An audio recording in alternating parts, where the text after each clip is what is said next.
శాసన మండలి సమావేశాలు మొదటి రోజు వాడివేడిగా జరిగాయి. యూరియా కొరత, పంటలకు గిట్టుబాటు ధరలపై వైసీపీ చర్చకు పట్టుపట్టింది.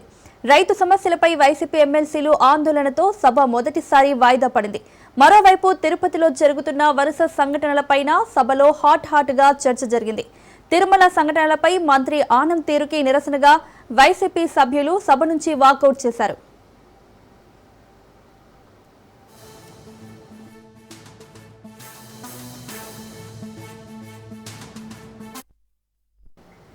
శాసనసభ సమావేశాలను వైసీపీ ఈసారి కూడా బాయ్కట్ చేసింది. అయితే శాసన మండలిలో మాత్రం వైసీపీ సభ్యులు ప్రజా సమస్యలపై చర్చకు ప్రభుత్వంపై ఒత్తిడి తీసుకువచ్చే ప్రయత్నం చేశారు. మండలి సమావేశానికి ముందే రాష్ట్రంలో నెలకొన్న యూరియా కొరత, పంటలకు గిట్టుబాటు ధరలు లేకపోవడం వంటి సమస్యలపై చర్చకు వైసీపీ సభ్యులు వాయిదా తీర్మానం ఇచ్చారు. అయితే సభ ప్రారంభమైన తర్వాత వాయిదా తీర్మానాన్ని చైర్మన్ తిరస్కరించారు. దీంతో రైతుల సమస్యలపై చర్చ జరపాలంటూ వైసీపీ సభ్యులు సభలో ఆందోళనకు దిగారు. ఈ ఆందోళనతో సభలో గందరగోళం ఏర్పడింది. సభ తిరిగి ప్రారంభమైన తర్వాత వైసీపీ మళ్లీ చర్చకు పట్టుపట్టింది. రైతు సమస్యలపై రేపు చర్చిద్దామని చైర్మన్ ప్రకటించారు. రైతుల సమస్యలపై చర్చకు రేపటి వరకు సమయం ఎందుకంటూ మండలిలో వైసీపీ పక్ష నేత బొత్స ప్రభుత్వాన్ని ప్రశ్నించారు. అయితే రైతులకి ఎవరి హయాంలో మేలు జరిగిందో రేపు చర్చిద్దామని వ్యవసాయ శాఖ మంత్రి అచ్చెన్నాయుడు కౌంటర్ ఇచ్చారు.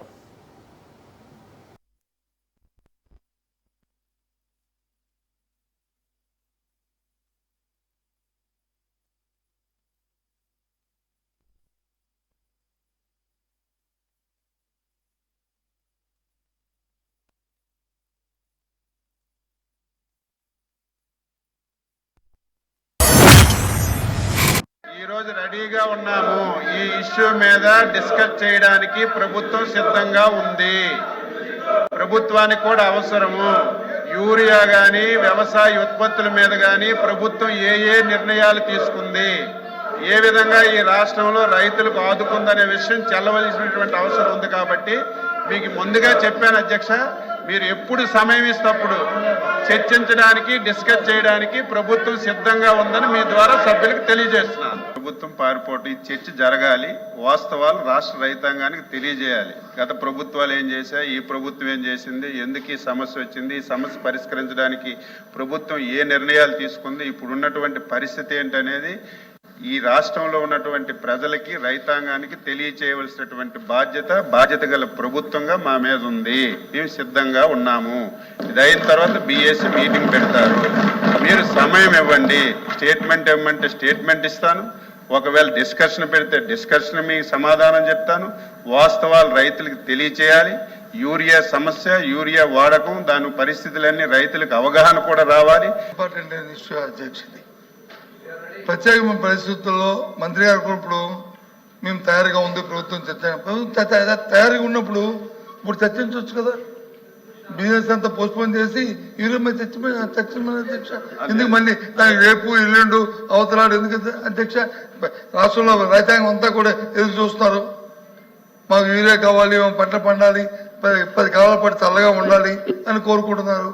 రైతాంగం తరఫున ఇంత మా అచ్చెన్నాయుడు గారు, మంత్రి గారు వచ్చి మరి సుదీర్ఘమైన అంశాలు చెప్తున్నారు కదా.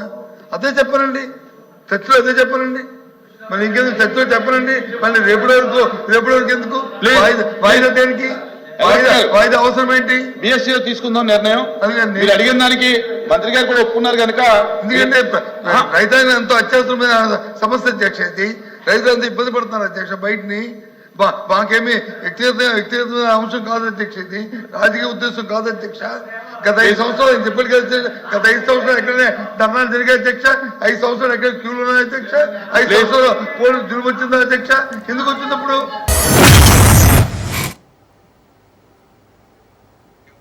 మరోవైపు తిరుమలలో కూటమి ప్రభుత్వం వచ్చిన తర్వాత జరుగుతున్న పరిణామాలపైన వైసీపీ సభ్యులు ప్రశ్నించారు.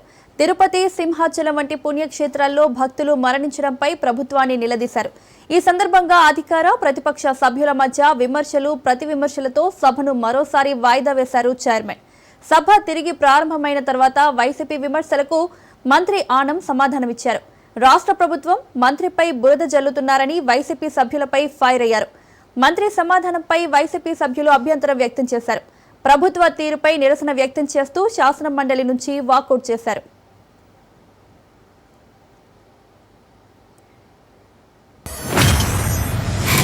అక్కడ జరిగినటువంటి తప్పులు ఎలా జరిగాయి ఏంటి అనేటువంటిది వెంటనే దేవాదాయ శాఖ మంత్రిగా నన్ను, హోంమంత్రిగా అనిత గారిని, అలాగే జిల్లా ఇన్ఛార్జి మంత్రిగా రెవెన్యూ మంత్రి గారిని అక్కడికి పంపడం జరిగింది.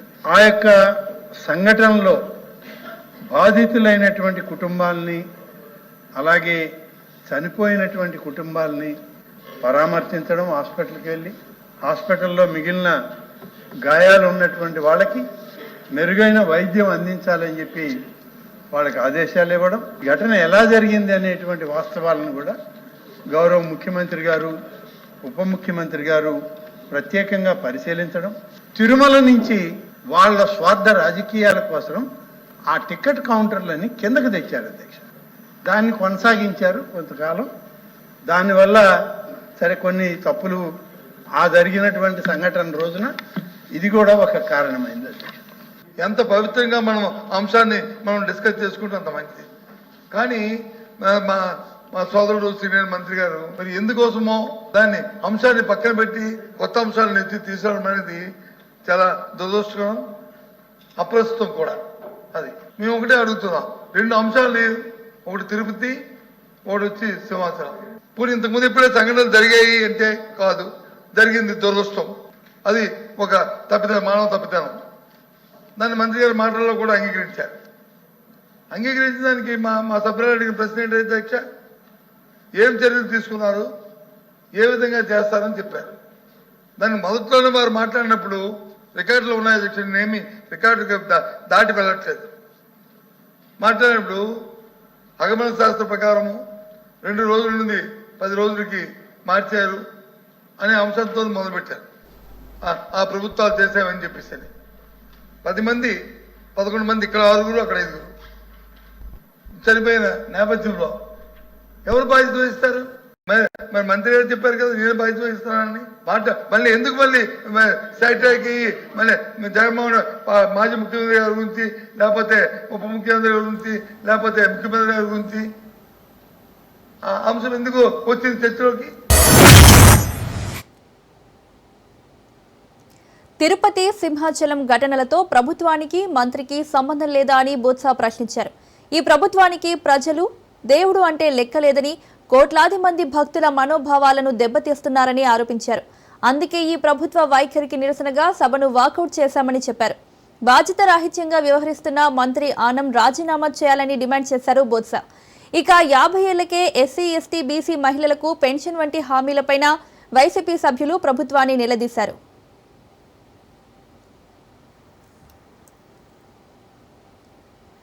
జీఎస్టీ విధానంలో కేంద్రం ప్రతిపాదించిన నూతన సంస్కరణలను స్వాగతిస్తూ ఏపీ అసెంబ్లీ కీలక తీర్మానం చేసింది.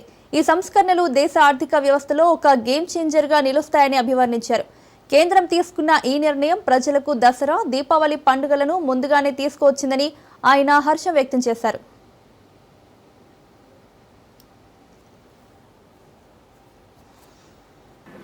Drastic reduction in farming cost, ఖర్చు తగ్గే పరిస్థితి వస్తుంది. ట్రాక్టర్ల పైన, డ్రిప్ ఇరిగేషన్ పైన 5% తీసుకొచ్చారు. ఇంకొక పక్కన రైతుల ఆదాయం పెరగడానికి సీడు, ఫెర్టిలైజర్స్ ఇవన్నీ 18 నుంచి 5% చేశారు. కొంచెం రైతులకు కూడా వెసులుబాటే కాకుండా గిట్టుబాటు అయ్యే పరిస్థితి రావాలని ప్రయత్నం చేశారు.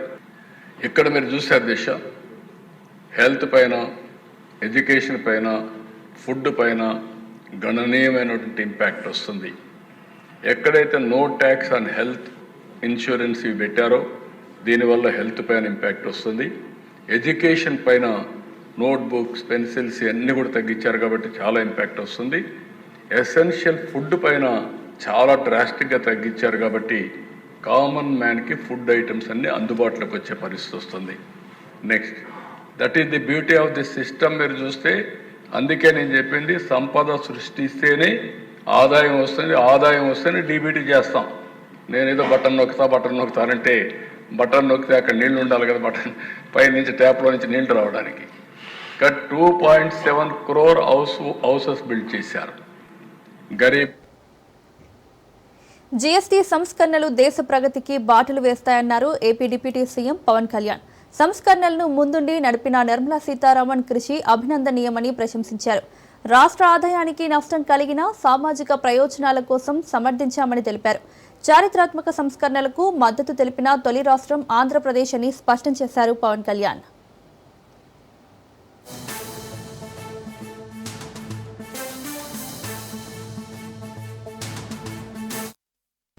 రంగాల వారీగా చూసుకుంటే ముఖ్యంగా రైతుల కోసం ట్రాక్టర్లు, వ్యవసాయ యంత్రాలు, పరికరాలు మరియు ఇన్పుట్స్ పై పన్నులు తగ్గించడం వల్ల సాగు వ్యవసాయ వ్యయాన్ని తగ్గించి ఉత్పాదకతను పెంచుతాయి.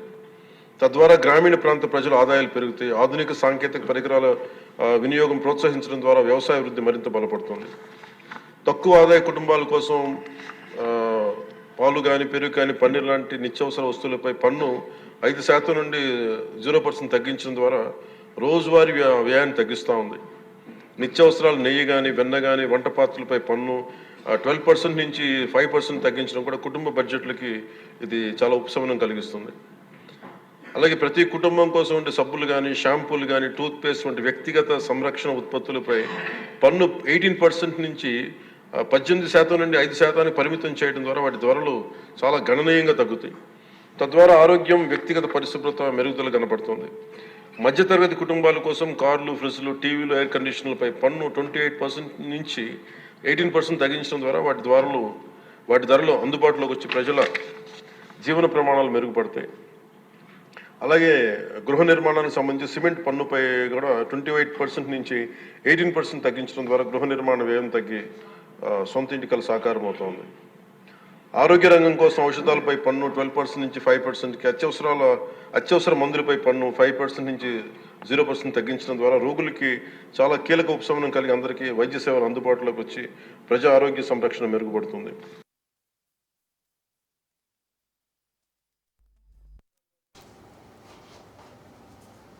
వైసీపీ చీఫ్ జగన్ అధ్యక్షతన వైసీపీ ఎల్పీ సమావేశం జరిగింది. తాజా రాజకీయ పరిణామాలు, కీలక అంశాలపై చర్చించారు. మండలిలో ప్రభుత్వాన్ని నిలదీయాల్సిన అంశాలపై వైఎస్ జగన్ మార్గనిర్దేశం చేశారు. అసెంబ్లీలో ప్రజల గొంతు వినాలని కూటమికి లేదని మండిపడ్డారు. కొంతమంది టీడీపీ వాళ్లను లాగేసి చంద్రబాబుకు ప్రతిపక్షం ఇవ్వకుండా చేయాలని చాలా మంది సలహా ఇచ్చారని, కానీ తాము అలా చేయలేదని గుర్తు చేశారు. ఎవరి గొంతు విప్పకూడదనేది వారి అభిప్రాయం అంటూ జగన్ ఆగ్రహం వ్యక్తం చేశారు. మీరు ప్రతిపక్ష పార్టీగా గుర్తిస్తే సభలో మాట్లాడేందుకు తగిన సమయం ఉంటుంది. అప్పుడు ప్రజల తరపున గట్టిగా మాట్లాడేందుకు అవకాశం ఉంటుందన్నారు.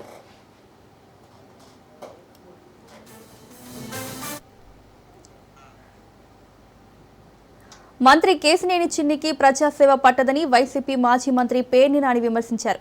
దేవుడి భూములు కొట్టేశానని టీడీపీ నేతలు తప్పుడు ప్రచారం చేస్తున్నారన్నారు. కూటమి నేతలు పనిగట్టుకుని తనపై తప్పుడు ప్రచారం చేస్తున్నారని మండిపడ్డారు. కావాలంటే భూములపై విచారణ చేయించాలని పేర్ని నాని డిమాండ్ చేశారు. పట్టించుకునేటువంటి తీరిక లేదు, వారికి ఎవరు పట్టరు. ఆయన అంతా బిజీ నోట్లు లెక్కెట్టుకోవటం, సాయంత్రానికి ఎంత వచ్చింది రాత్రికి క్లోజింగ్ బ్యాలెన్స్ చూసుకోవటం, వాటిని ఏ పూటగా పూట లేకపోతే వారానికి ఒకసారి హైదరాబాద్ తరలించడమా, లేకపోతే రోజు ఈ సొమ్మెలిపోతే వెనకాల ఫ్లైట్ లో ఈయన వెళ్తామా, ఈ బిజీగా ఉన్నారు. ఈ బిజీలో ఆయన నా గురించి నేదేదో దేవుడు ఆస్తి మా ఊళ్ళో ఎవడో చెప్పాడు, అది పుచ్చుకుని ఈయన ఏలాడతాడు. ఇక్కడ కుక్కతోక పట్టుకుని కృష్ణానది ఇటు నుంచి అటు సీతానగరం వరకు ఏదటం సాధ్యం కాదని అతనికి మెల్లగా అర్థం అవుద్ది. ఇప్పుడు ఏదైతే నిన్న శివనాథ్ అలియా చిన్ని చెప్పినటువంటి దేవుడు ఆస్తి ఏదో అన్నాడు, ఇది ఆక్షన్ రోజు డాక్యుమెంట్. ఇది 5 ఎకరాల 30 సెంట్లు ఎంతో. ఇది 2007 సంవత్సరం, ఈ 29 మార్చి 2007 ఉదయం 11 గంటలకి ఇది ఆక్షన్ జరిపింది. ఎవరయ్యా అంటే అప్పటి ఆర్జేసి 135 మంది 2 లక్షల చొప్పున ఆక్షన్ జరిగితే దాంట్లో నేనెట్టా కొట్టేశానో మరి మీరు ఈ కృష్ణానది ఈ ఒడ్డు నుంచి ఆ ఒడ్డుకి లేదా ఇక్కడి నుంచి అక్కడికి ఈద్దాం అనుకున్నటువంటి ఆ సమాచారం ఇచ్చిన గోదావరి మీరు పట్టుకున్న ఆ తోక ఎవరిదో వాళ్ళు చెప్పాలి, అది పుచ్చుకుని బయలుదేరిన మీరు చెప్పాలి. ఈ 135 మందిలో దాదాపుగా 50% మంది టీడీపీ వాళ్ళు. ఇందులో 30వ పేరు 2 లక్షల రూపాయలు కట్టినటువంటి 30వ పేరు కుల రవీంద్ర గారికి గుండికాయ, ఇంకేదో కాయో రోజు ఆయనతోనే ఉంటాడు, పల్లపాటి సుబ్రహ్మణ్యం గారు. ఈ గుండికాయ కూడా నేను కొనేశానా, నాకు అమ్ముడయ్యాడా అంటే నేను మాట్లాడేప్పుడు ఉచ్చం నీచం నానిగాడు ఇట్లా చేస్తాడా చేయడా కనీసం జ్ఞానం ఉండాలి కదా. పార్లమెంట్ దాకా వెళ్తాం ఢిల్లీకి, ఎంతసేపు రియల్ ఎస్టేట్ బ్రోకర్ లాగా మాట్లాడితే ఎట్లాగా.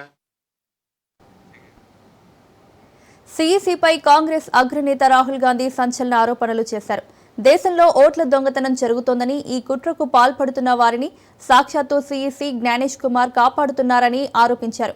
కర్ణాటకలోని అలంద్ నియోజకవర్గంలో జరిగిన ఘటనను ఆయన ఉదాహరణగా చూపించారు.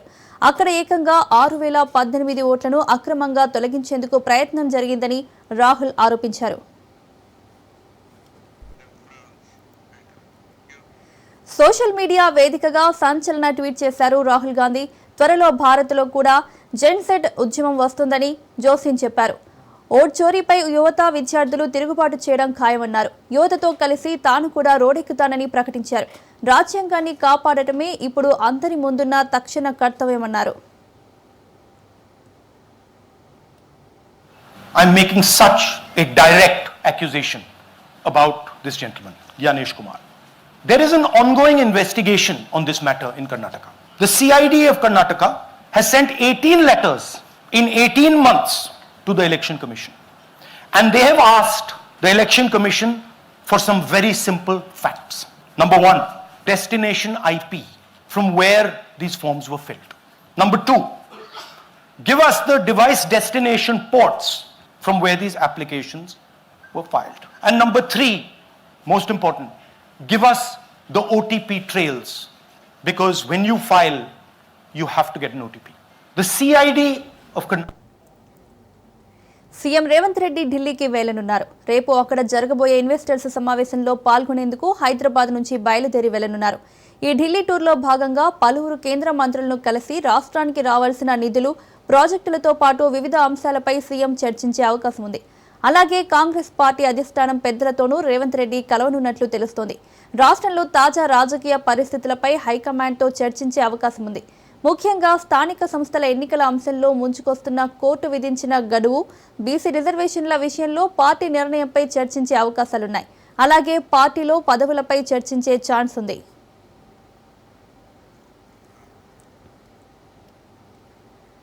ప్రభుత్వం సంక్షేమ పథకాలు ప్రవేశపెడుతుంటే కొంతమంది విషం కక్కుతున్నారన్నారు మంత్రి పొంగులేటి.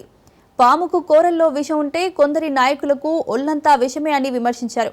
బీఆర్ఎస్ నాయకులకు ప్రజలు 2 పర్యాయాలు బుద్ధి చెప్పారని మంత్రి పొంగులేటి గుర్తు చేశారు. దమ్ముంటే రానున్న జూబ్లీహిల్స్ ఉప ఎన్నికల్లో పార్టీ సత్తా చూపించాలని సవాల్ విసిరారు. నా మీద నువ్వు నిలబడతావా, లేకుంటే నీ మీద ప్రత్యేకాన్ని పెట్టి మళ్ళీ ఈ పార్టీ. ఎమ్మెల్యే కోమటిరెడ్డి రాజగోపాల్ రెడ్డి కీలక వ్యాఖ్యలు చేశారు. తనపై కొందరు సోషల్ మీడియాలో అసత్య ప్రచారం చేస్తున్నారని, కాళేశ్వరం ప్రాజెక్టులో అవినీతి జరిగిందని మొదట ప్రశ్నించింది తానేనన్నారు. కానీ సమర్థిస్తున్నట్లు అసత్య ప్రచారం చేస్తున్నారన్నారు. తనకు మంత్రి పదవి రాకపోవడంతో ప్రభుత్వానికి, సీఎంకు వ్యతిరేకంగా ఉన్నట్లు క్రియేట్ చేస్తున్నారన్నారు. కొత్త పార్టీ పెడుతున్నట్లు, పదవికి రాజీనామా చేస్తున్నట్లు పుకార్లు సృష్టిస్తున్నారన్నారు.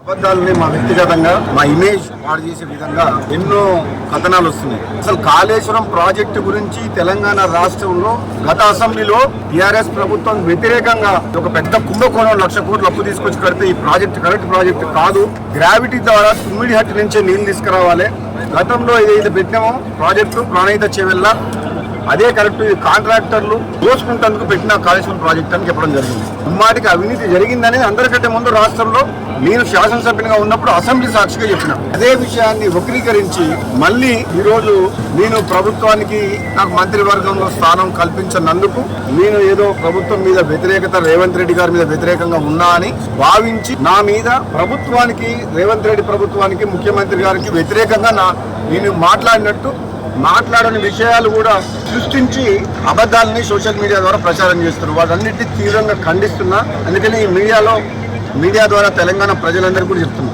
లేనిపోనిగా పదవికి రాజీనామా చేస్తున్నా అని చెప్పి ఎమ్మెల్యే పదవికి పార్టీ మారుతున్నట్టు, ఇంకో దగ్గరనైతే చూసిన కథనం కొత్త పార్టీ పెడుతున్నట్టు, ఇవన్నీ దయచేసి తెలంగాణ ప్రజలందరూ కూడా కొందరు గిట్టని వ్యక్తులు మా ప్రతిష్ట దెబ్బతీస్తేందుకు సోషల్ మీడియాలో కానీ బయట కానీ నా గురించి అవాస్తవాలు ట్రోల్ చేస్తున్నారు. కాబట్టి దయచేసి నమ్మొద్దు. నేను ఒక శాసనసభ్యునిగా కాంగ్రెస్ పార్టీ శ్రేయస్సు దృష్ట్యా కాంగ్రెస్ పార్టీని బలోపేతం చేసేందుకు కొన్ని సందర్భాల్లో ప్రభుత్వ నిర్ణయాలని ఈ విధంగా చేస్తే బాగుంటది అని పలు వేదికల్లో చెప్పారు. కాంగ్రెస్ పై మాజీ మంత్రి హరీష్ రావు ఆగ్రహం వ్యక్తం చేశారు. రేవంత్ సర్కార్ రైతులను ఇబ్బందులకు గురి చేస్తోందన్నారు. యూరియా కోసం పగలంతా నిలబడి రాత్రి అదే క్యూ లైన్లో అలిసి సొలసి పడుకుంటున్నారని ఆవేదన చెందారు. రైతుల కష్టం చూస్తే కడుపు తరుక్కుపోతుందన్నారు హరీష్ రావు.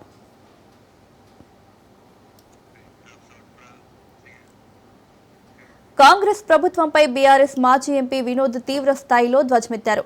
ఆల్మట్టి ప్రాజెక్టు ఎత్తు పెంచేందుకు కర్ణాటకలోని కాంగ్రెస్ ప్రభుత్వం ప్రయత్నిస్తుంటే సీఎం రేవంత్ స్పందించలేదన్నారు.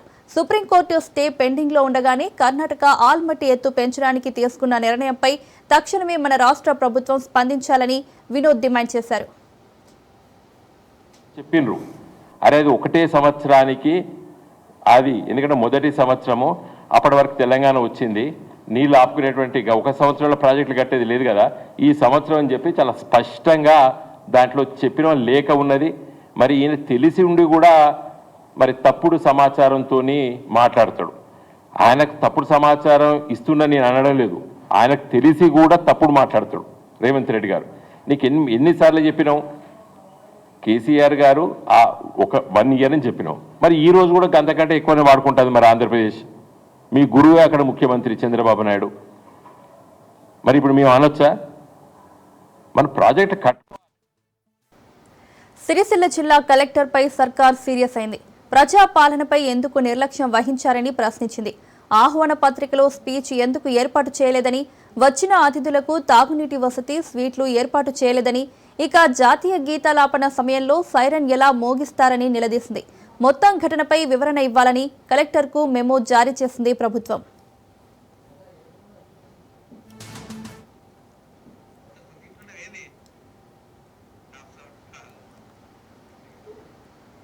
గత వైసీపీ ప్రభుత్వం తీసుకొచ్చిన అనేకమైన సంస్కరణలను కూటమి ప్రభుత్వం చిన్నాభిన్నం చేసిందన్నారు కడప ఎంపీ అవినాష్ రెడ్డి.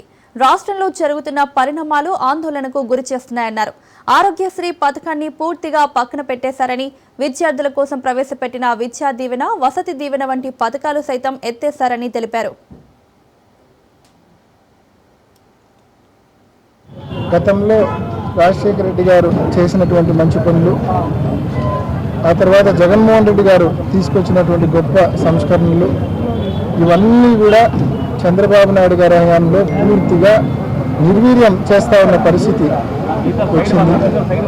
ముఖ్యంగా ఒక్కసారి మనం గతం చూస్తే ఆరోగ్యశ్రీ ఏదైతే రాజశేఖర రెడ్డి గారు ఆరోగ్యశ్రీ అనే పథకం తీసుకొచ్చారో, ఇవాళ ఆరోగ్యశ్రీ పరిస్థితి ఏంటంటే హాస్పిటల్లకు బిల్లులు ఇవ్వడంలా దాదాపు 3,500 కోట్ల రూపాయల బకాయిలు ఉన్నాయి.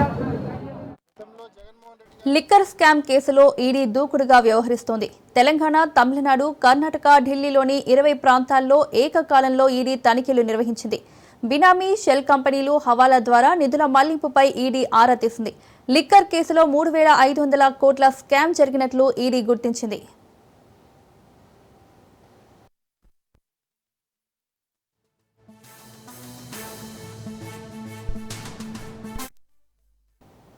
న్యాయవాది గట్టు వామన్ రావు దంపతుల హత్య కేసు విచారణను చేపట్టింది సిబిఐ. ఈ కేసును సుప్రీంకోర్టు సిబిఐకి అప్పగించడంతో రంగంలోకి దిగిన అధికారులు వామన్ రావు ఇంటికి వెళ్లి అతని తండ్రి కిషన్ రావుతో మాట్లాడారు. తర్వాత వామన్ రావు దంపతుల హత్య జరిగిన ప్రదేశాన్ని పరిశీలించారు. అక్కడి నుంచి పెద్దపల్లి ప్రభుత్వాసుపత్రికి చేరుకొని పోస్టుమార్టం రిపోర్టులను పరిశీలించారు.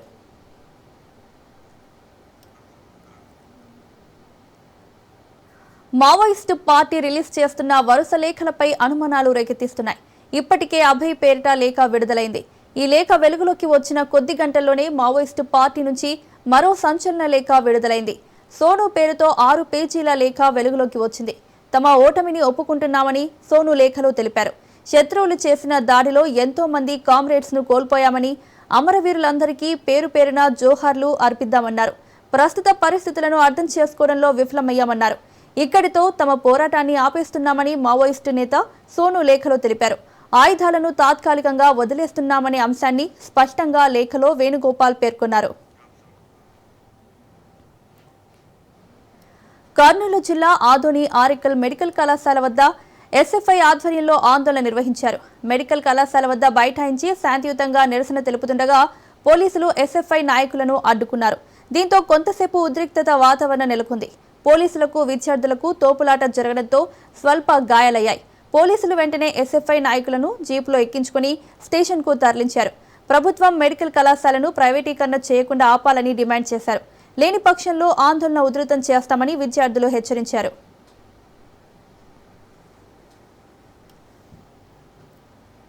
అంటున్నారు కట్టించింది కూడా గవర్నమెంట్ చేస్తామని చెప్పి అప్పుడు జగన్ ఉన్నప్పుడు గవర్నమెంట్ చేస్తామని చెప్పి ఇప్పుడు ప్రైవేట్ చేస్తున్నారు. అది ఆపడం కోసం మేము వచ్చినాం, కేవలం దానికోసమే వచ్చినాము. అంతేగాని మేము ఎవరితోనో గొడవ పడాలని అట్లా ఏమి అలాంటి ఉద్దేశం ఏం లేదు. కానీ మేము రివర్స్ మా స్టూడెంట్స్ మేము రివర్స్ తీసుకెళ్లాలని అనుకున్నాం. కానీ స్టూడెంట్స్ మీద చేంజ్ చేసుకున్నారు, ఫొటోస్ తీసుకున్నారు. మిమ్మల్ని మీ ఫొటోస్ అంతా ఎఫ్ఐఆర్ చేసి ఫైల్ చేసి కేసు వేస్తాము అని అన్నారు.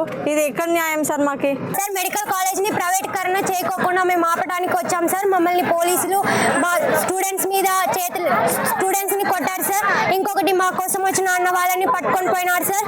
మేడం వాళ్ళని మిస్బిహేవ్ చేశారు సార్. మా మేడం వాళ్ళని తిట్టారు సార్. సార్ మమ్మల్ని రౌడీసా మీరు స్టూడెంట్సా అని అంటున్నారు సార్. వాళ్ళే రౌడీస్థానం చేస్తున్నారు సార్. పెడతామని చెప్పినారు. ప్రతి ఒక్కరిని ఫొటోస్ తీసుకున్నారు. టీచర్స్ వాళ్ళని కానీ సార్ వాళ్ళని కానీ స్టూడెంట్స్ తో సహా అందరినీ ఫొటోస్ తీసుకొని ఎఫ్ఐఆర్ ఫైల్ చేస్తాము, మీరు బయటకు రాలేరు అని అన్నారు. కేసు పెడతాము అని చెప్పి అంటున్నారు. అందరినీ జైల్లో కూడా వేస్తామని చెప్పినారు సార్. అది ప్రైవేట్ చేస్తామంటున్నారు. కట్టించింది కూడా గవర్నమెంట్ చేస్తామని చెప్పి అప్పుడు జగన్ ఉన్నప్పుడు గవర్నమెంట్ చేస్తామని చెప్పి ఇప్పుడు ప్రైవేట్ చేస్తున్నారు. అది ఆపడం కోసం మేము వచ్చినాం, కేవలం దానికోసమే వచ్చినాము. అంతేగాని మేము ఎవరితోనో గొడవ పడాలని అట్లా ఏమి అలాంటి ఉద్దేశం ఏం లేదు. కానీ మేము రివర్స్ మా స్టూడెంట్స్ మేము రివర్స్ తీసుకెళ్లాలని అనుకున్నాం. కానీ స్టూడెంట్స్ మీద వైసీపీ నేతలపై ఎంపీ కేశినేని చిన్ని తీవ్ర విమర్శలు చేశారు. వైసీపీ నేతలకు డ్రామాలు చేయడం అలవాటుగా మారిందన్నారు. బాబాయిని చంపి చంద్రబాబుపై నెట్టారని, కోడికత్తి డ్రామా, గులకరాయి డ్రామాలను ప్రజలందరూ చూశారన్నారు. ఇటువంటి డ్రామాలు మీకే అలవాటని ప్రజలకు తెలుసన్నారు. అలీబాబా 40 దొంగల్లాగా జగన్ బాబా డజన్ దొంగలుగా తయారయ్యారని ఆరోపించారు.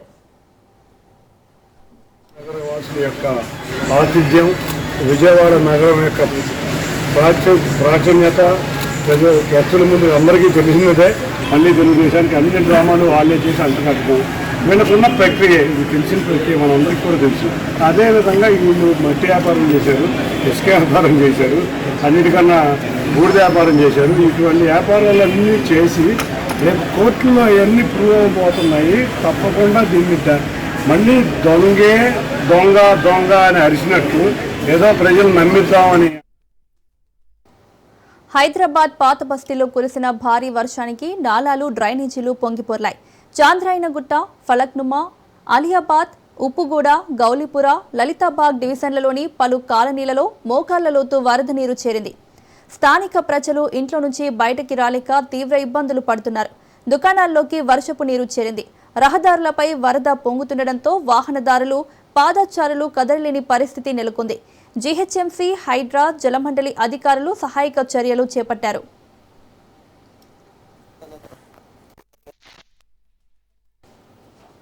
ముసారాంబాగ్ బ్రిడ్జిపై రాకపోకల్ని బంద్ చేశారు. నగరంలో కురుస్తున్న భారీ వర్షాలకు ఉస్మాన్ సాగర్ నిండిపోవడంతో పైనుండి నీటిని దిగువ ప్రాంతాలకు వదులుతున్నారు. దీంతో అంబర్పేటలోని ముసారాంబాగ్ బ్రిడ్జిపై వరద నీరు క్రమంగా పెరుగుతోంది. దీంతో కాచిగూడ ట్రాఫిక్ పోలీసులు బ్రిడ్జిపై బారికేడ్లను ఏర్పాట్లు చేసి వాహనాల రాకపోకలు నిలిపివేశారు. వాహనదారులు గోల్నాకా కొత్త బ్రిడ్జ్ పై నుంచి వెళ్లాలని సూచించారు. నంద్యాల జిల్లా ఉయ్యాలవాడ మండలం హరివరంలో భారీ వర్షానికి కుందు నది ఉధృతంగా ప్రవహిస్తోంది. ఇంచెడు సమీపంలో కుందువాగు వంతెనపై వరద నీరు ప్రవహిస్తోంది. గ్రామ వీధులన్నీ నదిని తలపిస్తున్నాయి. లోతట్టు ప్రాంతాల్లో ఉన్న ఇళ్లలోకి వర్షపు నీరు చేరడంతో ప్రజలు తీవ్ర ఇబ్బందులు పడుతున్నారు. చుట్టుపక్కల ప్రాంతాల్లో కురిసిన భారీ వర్షం కారణంగా రాకపోకలు నిలిచిపోయాయి. హిమాలయ రాష్ట్రాలను భారీ వర్షాలు, కుంభవృష్టిలు అతలాకుతలం చేస్తున్నాయి. డెహ్రాడూన్లో కుంభవృష్టి కారణంగా 13 మంది మరణించిన ఘటన జరిగి 4 రోజులు కూడా గడవక ముందే ఉత్తరాఖండ్లోని చమోలి జిల్లాలో మరో పెను విపత్తు సంభవించింది. నందానగర్లో కురిసిన కుంభవృష్టికి 6 భవనాలు పూర్తిగా నీలమట్టం కాగా 5గురి ఆచూకీ గల్లంతైంది. దీంతో రాష్ట్ర ప్రభుత్వం అప్రమత్తమైంది. సెప్టెంబర్ 20 వరకు డెహ్రాడూన్, చంపావత్, ఉధమ్ సింగ్ నగర్ జిల్లాలకు రెడ్ అలర్ట్ జారీ చేసింది. అత్యంత భారీ వర్షాలు, కొండ చర్యలు విరిగిపడే ప్రమాదం ఉందని హెచ్చరించింది. దేశీయ స్టాక్ మార్కెట్లు వరుసగా 3వ సెషన్లో లాభాల జోరును కొనసాగించాయి. ట్రేడింగ్ ముగిసే సమయానికి బీఎస్ఈ సెన్సెక్స్ 320 పాయింట్ల లాభంతో 83,013 వద్ద స్థిరపడింది. అదేవిధంగా ఎన్ఎస్ఈ నిఫ్టీ 93.35 పాయింట్లు పెరిగి 25,423 వద్ద ముగిసింది. స్టాక్ మార్కెట్లు లాభపడినా డాలర్తో రూపాయి మారకం విలువ బలహీనపడింది.